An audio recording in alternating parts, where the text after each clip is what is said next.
চাইছ এক হৈছে চীন আমেৰিকা এক হৈ বিশ্বত ৰাজ কৰাৰ সপোন দেখিছে আগ মুহূৰ্তত ভয় ভাবুকি দি পিছ মুহূৰ্ততে সহযোগিতাৰ চুক্তি কেৱল তেওঁলোকৰ বাবেহে সম্ভৱ যিয়ে শত্ৰুতকৈ ব্যৱসায়িক স্বাৰ্থৰ আগত ৰাখে কিন্তু প্ৰশ্ন হৈ এই সহযোগিতা বিৰোধিতালৈ গতি কৰিলে কি হ'ব নেকি আকৌ এখন বিশ্ব কপাই যোৱা পাৰমাণৱিক যুদ্ধ কেতিয়াবা ভাবুকি কেতিয়াবা চুক্তি কেতিয়াবা শুল্কৰ কঠোৰতা আৰু কেতিয়াবা কূটনৈতিক নাটক চীনৰ সম্পৰ্কৰ চিত্ৰনাট্যই এতিয়া ইউটাৰ লোৱাৰ সাধাৰণ কথা হৈ পৰিছে শেহতীয়াকৈ যিটো গোচৰ উত্থাপন হৈছে তাৰ প্ৰত্যক্ষ সম্পৰ্ক আছে আমেৰিকাৰ ৰাষ্ট্ৰপতি ডোনাল্ড ট্ৰাম্পৰ এক বৃহৎ ঘোষণাৰ সৈতে য'ত তেওঁ চীনৰ সৈতে ৰেয়াৰ ইকনমি মিনাৰেল আৰু চুম্বকৰ যোগান ধৰাৰ চুক্তি ঘোষণা কৰিছে ট্ৰাম্পে এই চুক্তিক উৎকৃষ্ট সম্পৰ্কৰ প্ৰতীক হিচাপে বৰ্ণনা কৰিছে কিন্তু প্ৰশ্ন উত্থাপন হয় যে ই সঁচাকৈ সহযোগিতা নে কেৱল ৰাজনৈতিক বাধ্যবাধকতা ট্ৰাম্পে তেওঁ ছ'চিয়েল মিডিয়া ছাইট ট্ৰুথ ছ'চিয়েলত লিখিছে যে আমেৰিকাই চীনৰ পৰা 55% শুল্ক লাভ কৰিছে আনহাতে চীনে মাত্ৰ 10% শুল্ক লাভ কৰিছে তেওঁ লগতে লিখিছিল যে আমেৰিকাৰ সম্পৰ্ক উৎকৃষ্ট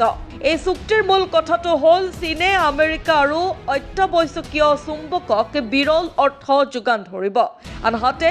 আমেৰিকাই চীনা ছাত্ৰ ছাত্ৰীসকলক ইয়াৰ পৰিৱৰ্তে কলেজ আৰু বিশ্ববিদ্যালয়ত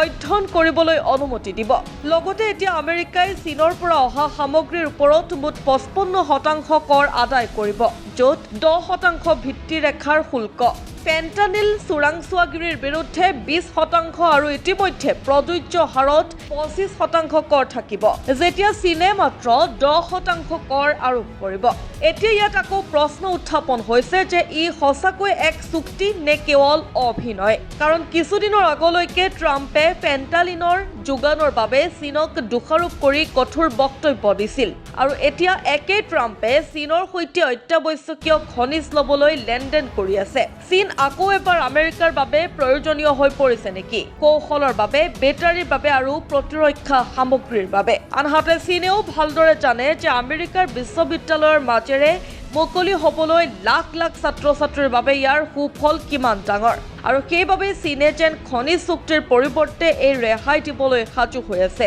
বিৰল খনিজসমূহ সাধাৰণ নহয় এইবোৰক হাইটেক উদ্যোগ স্মাৰ্টফোন ইলেক্ট্ৰিক বাহন আৰু প্ৰতিৰক্ষা কৌশলৰ বাবে মেৰুদণ্ড হিচাপে গণ্য কৰা হয় এই ক্ষেত্ৰত চীনৰ হাতত ইয়াৰ উৎপাদনৰ প্ৰায় 60ৰ পৰা 70% আছে আমেৰিকাত প্ৰযুক্তি আছে কিন্তু খনিজ পদাৰ্থ নাই চীনত খনিজ পদাৰ্থ আছে যদিও বজাৰৰ প্ৰয়োজন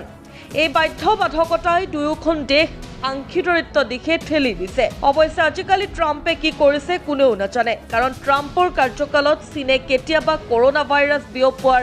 অভিযোগ উত্থাপন হৈছিল কেতিয়াবা পক আৰু টিকটৰ ভাবুকি দিছিল আৰু তাৰ পিছতো বাণিজ্যিকভাৱে সহযোগিতাৰ পৰিস্থিতি সৃষ্টি হৈছিল কিন্তু প্ৰয়োজনৰ লগে লগে এতিয়া একেখন চীনে শ্ৰেষ্ঠ সম্পৰ্কৰ অংশীদাৰ হৈ পৰিছে এইটোৱে হৈছে আমেৰিকা আৰু চীনৰ বৈদেশিক নীতিৰ প্ৰকৃত পৰিচয় য'ত দুয়োখন দেশে নিজৰ প্ৰয়োজন অনুসৰি শত্ৰু আৰু বন্ধুত্ব গঢ়ি তুলিছে এই নতুন চুক্তিয়ে ডোনাল্ড ট্ৰাম্পে আমেৰিকা আৰু চীনৰ মাজত হোৱা আন এখন ছবি দাঙি ধৰিছে য'ত দুয়ো পক্ষই তেওঁলোকৰ প্ৰয়োজন পূৰণৰ বাবে চাই আছে কিন্তু এই সম্পৰ্কটো যেতিয়া সংঘাতলৈ পৰিণত হ'ব তেতিয়া ইয়াৰ পৰিণতি কি হ'ব কোৱাটো কঠিন নহয় যেহেতু আমেৰিকা চীনৰ সম্পৰ্কৰ প্ৰকৃত সংজ্ঞা একে য'ত শত্ৰুতাতকৈ ব্যৱসায়ী স্বাৰ্থ উদ্ধত চীন আমেৰিকাৰ এই সম্পৰ্কৰ বিষয়ে আপোনাৰ মতামত কি মন্তব্য কৰি আমাক জনাওক